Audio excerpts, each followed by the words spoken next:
this, what happens? They use different cameras. Okay, different.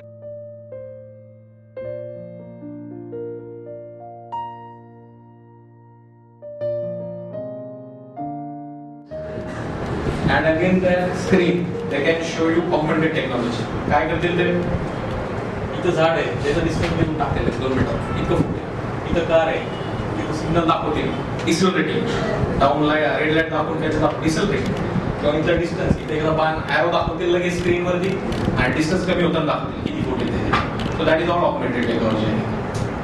So in this car is there, you go through internet, you will find that is your Land Rover car. Okay, so you understood driver visual assistant. Now adaptive cruise control, next technology.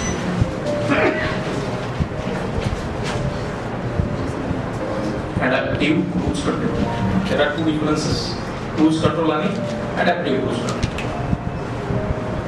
What is cruise control first? Yes. Cruising. What do you mean by cruising?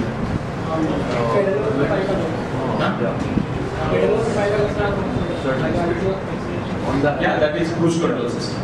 But what is cruising? Technically, cruising. He was cruising on the highway. म्हणजे काय? एका constant higher speed ला चालत राहणे त्याला म्हणायचं cruising. Okay. So in cruising, cruise control, what they are doing?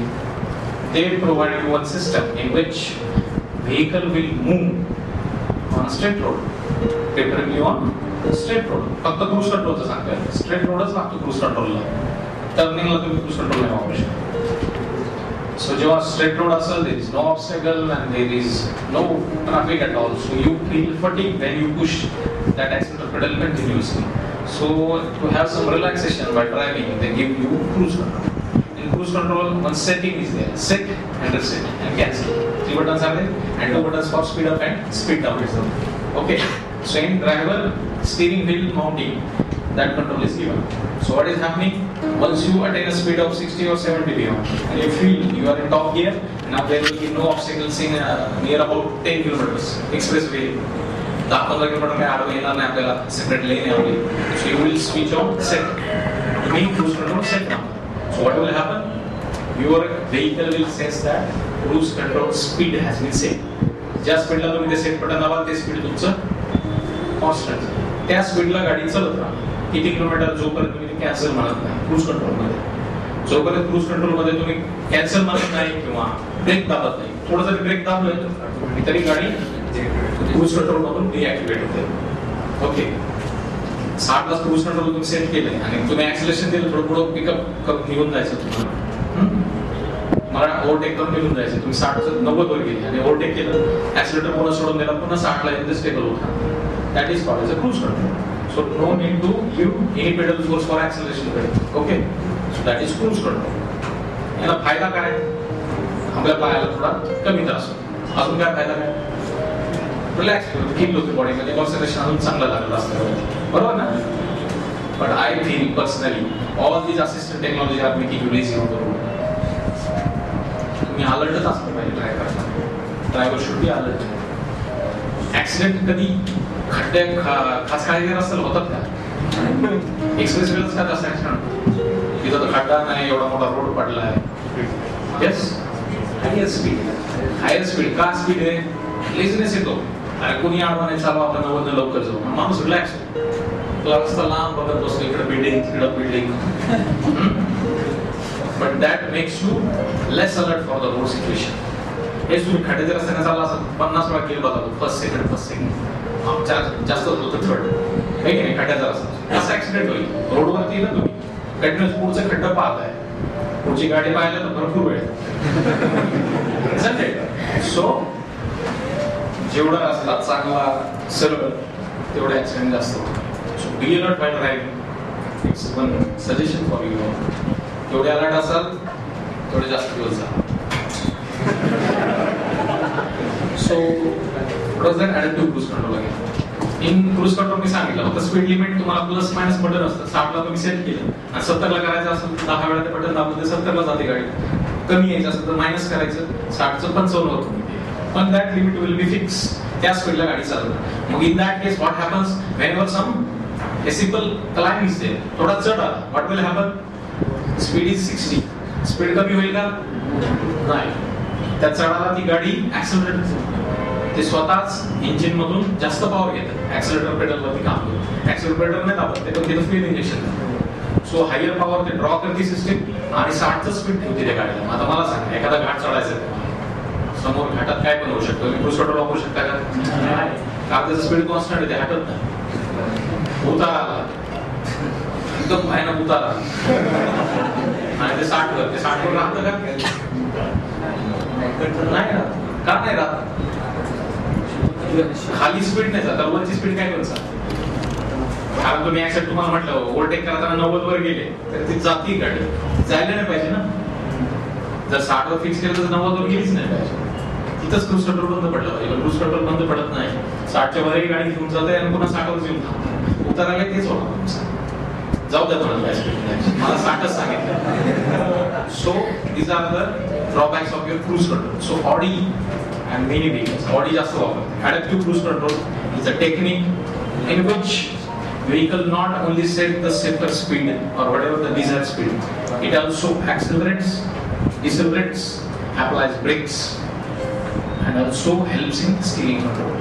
That is called adaptive cruise control. त्याच्यात काय काय होतंय, ब्रेक पण लागते, ऍक्सिलरेट पण होते गाडी, डिसेलरेट पण होते आणि स्टीअरिंग कंट्रोल पण होते.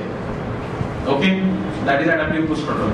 So in adaptive cruise control, if you are cornering at one typical corner, एखाद्या कॉर्नर म्हणून चालले तुम्ही, टर्न घ्यायचा आहे थोडा, सी सेक्शन, सी बेंड आहे, त्या केस मध्ये काय होणार, इन adaptive cruise control मध्ये तुम्ही फुल 60 न आलेले, 60च्या स्पीडला सेट केलं तर चालली गाडी, ऑडी आणि adaptive cruise control गाडी, आता टर्न दिसला तिला तर तुम्हाला ब्रेक दाबायची गरज नाही, ती ऑटोमॅटिकली डिसेलरेट होणार, कारण त्याला माहिती पुढे टर्न आहे, या स्पीडने गेली तर गाडी टोटल होणार.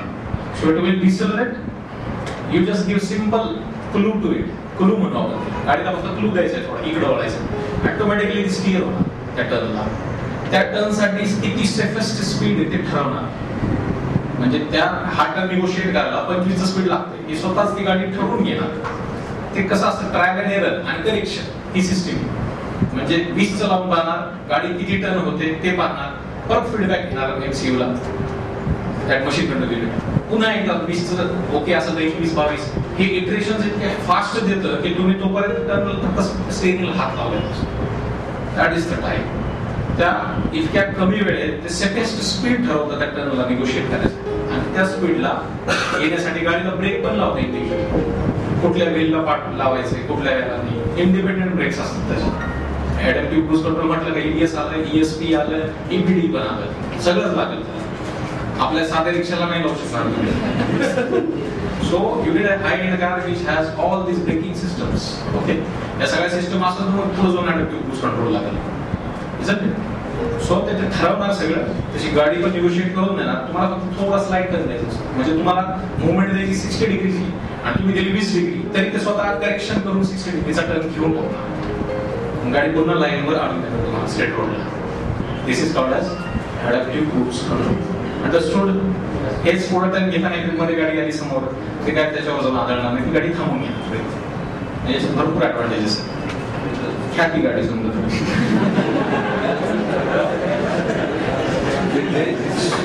नेक्स्ट या super. There are many vehicles, they are now patenting. Patent येतात, प्रायव्हेट कॉर्पोरेशन बनवतात एखादा पेटंट, ABS एका प्रायव्हेट कंपनीने बनवला, आता सगळे ते विकत घेतात, काही जण टेक्नॉलॉजीज विकत घेतात, काही जण कॉम्पाउंड विकत घेतात. So that is also in one field where you can have research, develop one patent and sell it to many car models. काय इकडे तेवढी मजा नाही म्हणून. GVC, next technology GVC, G vectoring control. It is called as G vectoring control. Now this technology is not that much famous in India. कारण भारतात अजून आलीच नाही. G vectoring control is a technology developed by Mazda. Mazda is a foreign company in automobile industry. Race car मध्ये पहिलं vehicle engine कोणी बनवलं होतं? रोटर इंजिन कोणी बनवलं होतं? मी सांगितलं ना मॅकेल नंतर.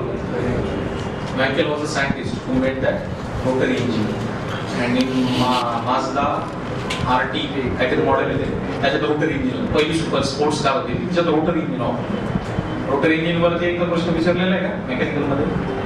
ट्रिलियन इलेक्ट्रॉनिक्सला विचारलेला आहे. त्याच्यामुळं फक्त GVC वर लक्ष द्या. What is GVC? G vectoring control. What is happening in G vectoring control? Mazda is a company which is very much taking care of the drivers. पहिल्यापासून त्यांना ड्रायव्हर वरती जास्त आहे. त्या स्पोर्ट्स कार बनवतात. So they did in their त्यांच्या ह्या technology जी G vectoring त्यांनी काही टर्म वापरली त्यांच्या लँग्वेज लॅटिन टर्म आहे ती आपल्याला माहित नाही. त्या टर्मचा अर्थ असा होतो की ड्रायव्हर आणि कार हे दोन्ही पण एक युनिट म्हणून ट्रीट केलं पाहिजे असं त्यांचं म्हणणं आहे. म्हणजे जो एक्सपिरियन्स गाडीला होणार आहे तोच ड्रायव्हरला झाला पाहिजे किंवा जो ड्रायव्हरला होणार तोच गाडीला. So according to that phenomena ते त्यांचं ब्रीद वाक्य असल्यासारखं त्या ब्रीद वाक्यातून टेक्नॉलॉजी डिझाईन करतात. So this is the technology of that part. In this what is happening at the time of cornering just like adaptive cruise control. कॉर्नरिंगला जेव्हा गाडी यॉ मुवमेंट माहिती different movements of vehicle. Yes, rolling.